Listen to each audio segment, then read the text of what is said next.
चोर हो आप, पुलिस को देखते ही भागना पड़ेगा, अदरवाइज आप सोचोगे कि छुपूंगा यहाँ छुपूंगा वहाँ निकलूंगा, वो वाला प्रोसेस आप नहीं अपना सकते।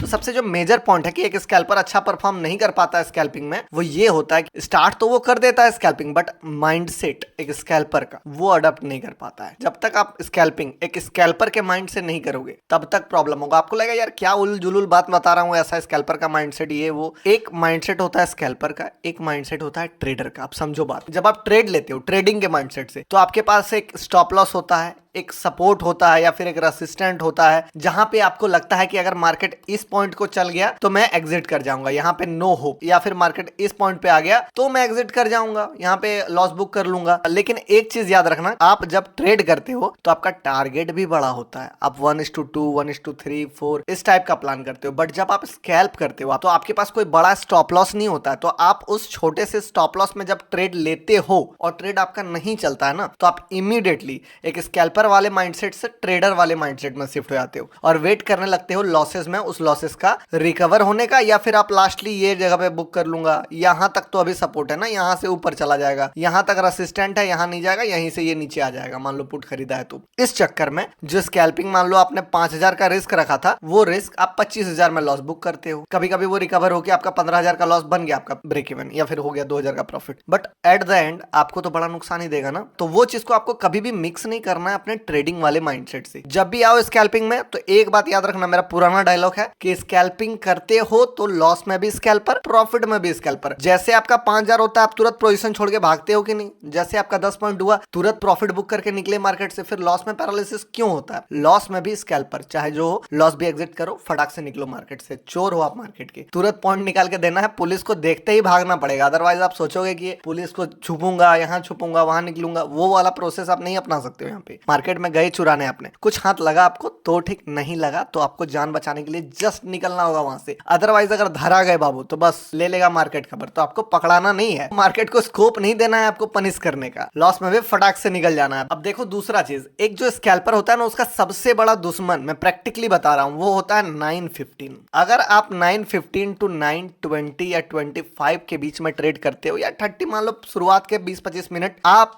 सबसे बड़े रिस्की टाइम में घुस रहे हो। अगर आपका साइकोलॉजी थोड़ा सा भी खराब है, थोड़ा सा भी, आप लॉसेस जब होगा ना मार्केट में, मान लो आपने बाय कर लिया कॉल और बाय करते ही मार्केट नीचे जाने लगा, नीचे जाने लगा, नीचे जाने लगा, आपका हाथ जो माउस पे होगा ऐसे करके, बट आप क्लिक नहीं कर पाओगे। क्यों पता है? क्योंकि माइंड उसको पैरालाइज कर देगा, कैसे करूं क्लिक, कैसे करूं क्लिक, दबेगा ही नहीं ये बटन आपसे। तो इसके लिए आप अवॉइड करो, अगर आपका बहुत ज्यादा ही टेम्पटेशन होता है फिर भी कि मार्केट में 9:15 से 9:30 एटलीस्ट मुझे ट्रेड नहीं करना है। मैं मानता हूं कि सबसे बड़ा अपॉर्चुनिटी 9:15 से 9:30 के बीच में मिलेगा एक स्कैल्पर को। अभी अगर स्टार्ट किए हो, कमांड नहीं बैठा, ये वीडियो देख रहे हो, तो समझो बात को, अभी आप बिगनर हो या फिर अभी आपका उतना कमांड खुद पे नहीं है। तो जब तक आपका खुद पे उस लेवल का कंट्रोल नहीं आ जाता है ना, तब तक इस टाइम फ्रेम को टारगेट मत करो, इस टाइमिंग को टारगेट मत करो। ये टाइमिंग गोल्डन टाइमिंग है, इसका यूज करोगे बाद में आप, बट अभी नहीं, क्योंकि यहाँ पे आप वही होगा, प्रॉफिट में बन जाओगे स्कैल्पर। लॉस में थोड़ा सा भी सोचे ना कि थोड़ा सा भी 2 मिनट 1 सेकंड ये क्लिक करने में लेट कर दूं, थोड़ा देख लेता हूं कहीं रिकवर हो जाए, बस इतना गंदा कैंडल बनता है, इतना गंदा नीचे मार्केट जाएगा, कंट्रोल नहीं कर पाओगे, बर्बाद होकर निकलोगे। तीसरा पॉइंट, आप स्कैल्पर हो इसका ये मतलब नहीं कि आप दिन भर में 50, 100, 150 ट्रेड लोगे, ठीक है? ट्रेड लोगे, टारगेट एक ट्रेड में भले आपका नहीं फिक्स है, बट आपका डे ट्रेड का टारगेट फिक्स होना चाहिए,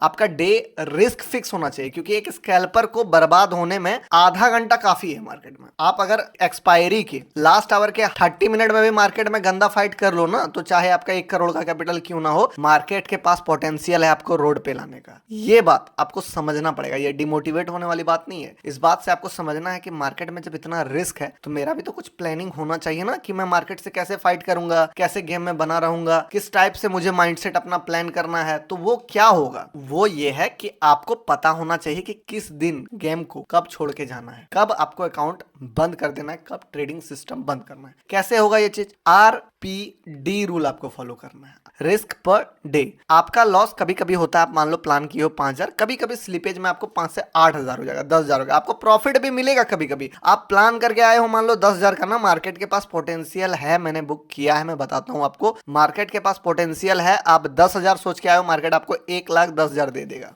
ऐसा भी दिन आएगा। बट आपको कभी भी इस ट्रैप में नहीं फंसना है कि 1,10,000 ही कमाना है। उसी टाइप से मार्केट के पास ये भी पोटेंशियल है कि आप 10,000 का लॉस सोच के आए हो तो मार्केट आपको 25 से 30,000 का लॉस दिखा देगा। बट आपको चलो जितना आपके कंट्रोल में वो तो आप फॉलो करोगे ही, बट रिस्क पर डे आपको फॉलो करना है और टारगेट पर डे आपको फॉलो करना है। ये क्या चीज होता है देखो, अगर मान लो आपका 1 लाख, 1.5 लाख, 2 लाख जिस टाइप से भी है, उसका एक परसेंटेज ऑफ अपना देखो कि आप किस टाइप का कंसिस्टेंट प्रॉफिट एंड लॉस करते आए हो। उस हिसाब से एक रीजनेबल टारगेट अपने लिए सेट करो। ये नहीं कि पैसा है आपके अकाउंट में 1 लाख और टारगेट सेट कर रहे हो कि डेली का 50,000 कमाना है। नहीं ब्रो, ऐसा काम नहीं होने वाला है। जो आप कर रहे हो ऑलरेडी अचीवेबल है, आपका अचीव किए हो, उस चीज को आप लिखो। मान लो वो निकलता है 5,000, वो टारगेट हो गया आपका, स्टॉप लॉस भी हो गया, टारगेट भी हो गया। अब अगर आप स्कैल्पर हो तो मैं आपको बताता हूं, आपका most of the days green रहेगा। आप अगर 10 दिन ट्रेड करोगे तो मे बी 9 से 10 दिन ग्रीन रहेगा। आपको वो एक दिन से बचना है जिस दिन बहुत बड़ा लॉस हो सकता है। कैसे बचोगे? ये 5K का लॉस पर डे का लिमिट सेट करके, क्योंकि एक दिन में बर्बाद हो जाओगे आप स्कैल्पिंग करके। तो अगर आपने ये चीज मैनेज कर लिया, प्लस एक ट्रेड में आपका 5,000 नहीं बन रहा है, 2-3 स्कैल्प में आपका 5,000 बन रहा है, तो होगा क्या ना, अगर आपका कोई एक्टिव ट्रेड चल रहा है, क्लोज नहीं किए हो, प्रॉफिट 5,000 से ऊपर चल रहा है, तो आप उसको ट्रेल करके या जो भी करके आप बड़ा टारगेट बुक करना चाहते हो, मैं समझता हूं। बट एक बार जब आपने पोजीशन क्लोज कर दिया है उस पॉइंट पे जहां पे आपका डे टारगेट कंप्लीट हो गया या फिर डे लॉसेस कंप्लीट हो गया है, नो सेंस कि आप वहां से ट्रेड लोगे। आपको सबसे पहले तो जीरोधा का जो किल स्विच है, चाहे धन का किल स्विच है, ये दोनों ऑप्शन आपके लिए ही बना है मेरे ख्याल से। जो भी स्कैल्पर है, अगर भूल से भी इस टूल का यूज आप नहीं कर रहे हो तो आप सच बता रहा हूं क्या कर रहे हो, मुझे समझ में नहीं आ रहा। तो इस टूल को आप यूज करो। जीरोधा और धन दोनों का लिंक है डिस्क्रिप्शन में, टेंशन नहीं है। अब नेक्स्ट जो इंपॉर्टेंट पॉइंट है वो भी आपको समझना होगा कि बहुत सारे ट्रेडर ये मिस्टेक कर देते हैं, वो बिग प्रॉफिट वाले ट्रैप में फंस जाते हैं कि मुझे बिग प्रॉफिट कैप्चर करना। अरे यार, तुम स्कैल्पिंग करने के लिए उतरे हो, छोटा छोटा प्रॉफिट लेके मार्केट से निकलोगे, आपका काम है डेली लगभग ऑलमोस्ट प्रॉफिटेबल होना, तो आप फिर ट्रेडर वाले एक्सपेक्टेशन क्यों लेके आ गए मार्केट में? मार्केट जब आपको देना होगा बिग प्रॉफिट दे देगा। किसी दिन आप ब्रेकडाउन पकड़ लोगे, मैं बता रहा हूं, किसी दिन आप ब्रेकआउट पकड़ लोगे, एक 5 मिनट का कैंडल इतना बड़ा बन जाएगा जितना आप सपने में नहीं सोचते थे उतना प्रॉफिट मिलेगा। बट आपको प्लान नहीं करना है बिग प्रॉफिट का, वो ट्रेडर का प्लान होता है। तो आप बोलोगे कि मैं ट्रेडर वाला भी माइंडसेट बना लूं, स्कैल्पिंग वाला नहीं चलने वाला। इसलिए कभी भी आपका टारगेट बिग प्रॉफिट को बनाने का नहीं होना चाहिए। आपका टारगेट वही रीजनेबल होना चाहिए, क्योंकि आप स्कैल्पिंग करने आए हो। छोटा मोटा प्रॉफिट आपका बनेगा और बनता है, बड़ा प्रॉफिट अपने आप जिस दिन बनना होगा बन जाएगा, बस बड़ा लॉस नहीं देना है आपको। अब जो नेक्स्ट पॉइंट मैं बताने वाला हूं, शायद 5वां पॉइंट है या 6ठा, पता नहीं, वो थोड़ा सा प्रॉब्लम हो सकता है बहुत सारे लोगों को। बट ये क्या करूं, मेरा काम है, मैं झूठ नहीं बोल सकता हूं, आपको फॉलो करना पड़ेगा।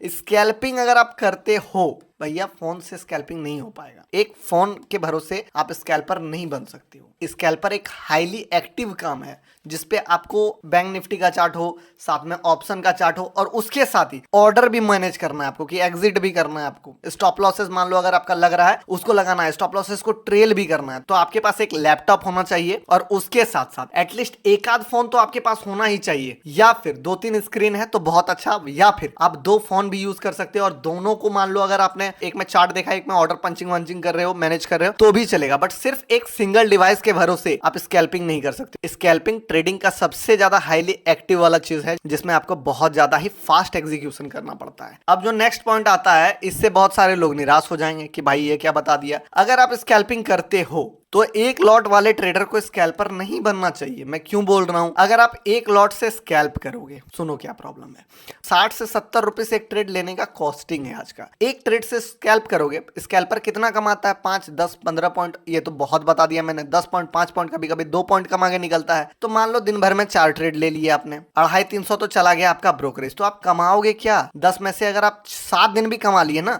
और 3 दिन उतना ही पैसा लॉस किए, मान लो डेली कमाए 700, 3 दिन लॉस किए 700, बट फिर भी आप प्रॉफिट में नहीं रहोगे। इसका कैलकुलेशन करना है, खुद कर लेना, आप पता चल जाएगा क्यों मैं बोल रहा हूं। क्योंकि जब कमाओगे हाथ में आएगा 400, जब लॉस करोगे हाथ से जाएगा 1100। इसीलिए आपको अगर स्कैल्पिंग करना है तो एटलीस्ट 3, 4, 5, 10 जितना लॉट साइज आपका ठीक ठाक होगा उतना बढ़िया आपका रिजल्ट मिलेगा, क्योंकि आपके लिए ब्रोकरेज बहुत बड़ा इशू होने वाला है। और साथ ही मान लो एक लॉट से ट्रेड कर रहे हो, स्कैल्पिंग में क्या स्किल आपका डेवलप होगा? अभी एक लॉट से ट्रेड कर रहे हो, इसका मतलब है कि आपके पास बहुत बड़ा कैपिटल नहीं है। तो कैपिटल भी अभी आपका नहीं बना है, आप सोच रहे हो स्कैल्पिंग भी कर लूं। एटलीस्ट आपको पहले ट्रेडिंग सीखना चाहिए, उसके बाद एक स्टेप आगे होता है स्कैल्पिंग। एक स्टेप पीछे नहीं होता। लोग सोचे कि स्कैल्पिंग ज्यादा आसान है, स्कैल्पिंग ज्यादा हार्ड है ट्रेडिंग से, तो अभी पहले आपको ट्रेडिंग पे फोकस करना चाहिए जिसके पास भी 1 से 2 लॉट है। अब नेक्स्ट पॉइंट है कि कभी भी एक स्कैल्पर को अपना पूरा पैसा डीमैट अकाउंट या ट्रेडिंग अकाउंट जो भी बोल लो उसमें नहीं डालना चाहिए। पूछो क्यों? मान लो आपके पास 1 लाख है, सारा पैसा आप डीमैट ट्रेडिंग में डाल दोगे तो एक ना एक दिन आपका साइकोलॉजी हो सकता है थोड़ा सा 5-10 मिनट के लिए हिट हो जाए, क्योंकि आपको हर ट्रेड में अच्छा परफॉर्म करना है, हर मिनट आपको अच्छा परफॉर्म करना है। Psychology, discipline, rule, money management, risk management सबको पर ट्रेड में आपको फॉलो करना है। कभी ना कभी एक मिस्टेक कर दोगे। वॉरेन बफेट का क्या कहना था कि never put your all eggs in one basket. वो अगर बास्केट गिरा तो सारा का सारा एग्स आपका ब्रेक हो जाएगा। उसके बजाय आप 4-5 बास्केट में थोड़ा थोड़ा करके एग्स अपने डालो, डिस्ट्रीब्यूट करके रखो। उसी तरह अगर आपके पास 1 लाख है तो एटलीस्ट 80,000 आपका बैंक अकाउंट में होना चाहिए। 20,000 से ज्यादा डिजर्व नहीं करता है आपका ट्रेडिंग अकाउंट, क्योंकि थोड़ा लॉस होगा तो यहां से मैनेज करोगे। प्रॉफिट हो तो विड्रॉल भी करना है। स्कैल्पर के लिए सबसे बड़ा प्रॉब्लम है स्केलिंग। आज मान लो अच्छा परफॉर्म किया, कल क्या करेगा? क्वांटिटी बढ़ाएगा, फिर क्वांटिटी। ऐसे आप एक्सपोनेंशियली ग्रो करने के पीछे मत भागो, लीनियर ग्रोथ के पीछे भागो, ये ज्यादा बेटर है। वो एक्सपोनेंशियल अपने आप हो जाएगा, क्योंकि आपका माइंडसेट भी तो साथ में प्रिपेयर होना चाहिए ना। तो इसीलिए आपको अगर लॉसेस हो, लॉसेस को बैंक अकाउंट से ट्रेडिंग अकाउंट में डाल के शिफ्ट करके आपको मैनेज करना है। अगर प्रॉफिट हो तो बीच बीच में प्रॉफिट विड्रॉल भी करना है, ताकि जब आपका पीरियड खराब हो तो उसको मैनेज किया जा सके। इसके बाद अगर आपका अकाउंट ग्रो होता है तो समझो कि आप सही ढंग से ट्रेडिंग कर रहे हो। अब जो लास्ट इंपॉर्टेंट पॉइंट मैं आपको बताने वाला हूं वो चीज अब थोड़ा ध्यान से सुनो। देखो, स्कैल्पिंग में आपका जो सबसे बेस्ट हथियार होने वाला है ना, वो तो माइंड होने ही वाला है, बट आपको अपने हाथ पे भी at the same time control रखना होगा, क्योंकि यही मेन चीज है। यहाँ पे आपको लॉसेस में माइंड रुकने के लिए बोल देगा, बट आपका हाथ इतना ट्रेंड होना चाहिए कि ये क्लिक करने से पहले सोचे नहीं, डायरेक्ट क्लिक करे। एग्जिट करना है, लॉसेस दिख रहा है, एग्जिट करना है। प्रॉफिट दिख रहा है, हो गया, अच्छा प्रॉफिट हो गया, एग्जिट करना है। दोनों केस में आपको एग्जिट करना ही पड़ेगा। साथ ही अगर आप इतना फास्ट एग्जीक्यूशन कर रहे हो मार्केट में, मान लो 1 मिनट में एंटर करके, 1.5 मिनट में एंटर करके निकलना है, तो आपका इंटरनेट कनेक्शन तो सबसे पहले कि थोड़ा सही होना चाहिए। कोई भी स्लो इंटरनेट से आप ये चीज नहीं कर पाओगे। दूसरा, जो सिस्टम आप यूज करोगे, जो लैपटॉप आप यूज करोगे, एटलीस्ट वो SSD बेस्ड लैपटॉप होना चाहिए। हार्ड डिस्क वाले में थोड़ा प्रॉब्लम आपको हो सकता है, या फिर फोन से एग्जीक्यूट करो, चार्ट वार्ट देखो अपने लैपटॉप में। और तीसरा चीज, जो ब्रोकर आप यूज करोगे, वो ब्रोकर कोई भी एरा गैरा ऐसा ब्रोकर यूज नहीं करना जो कि लैग करता है, स्लो चलता है। बेस्ट ऑप्शन है आप ज़ीरोधा के साथ जाओ। अगर ज़ीरोधा में अकाउंट है तो बढ़िया है, क्योंकि यही आपको किल स्विच भी प्रोवाइड करा रहा है, जो कि आपके रिस्क मैनेजमेंट का सारा पार्ट अपने आप टेक केयर कर देगा। तो वीडियो तो आपने पूरा देखा, आप कमेंट करके बताओ क्या वैल्यू आपको नहीं मिला जो मैंने शुरुआत में प्रॉमिस की। मिलते हैं किसी नेक्स्ट इंपॉर्टेंट वीडियो में, तब तक के लिए बाय।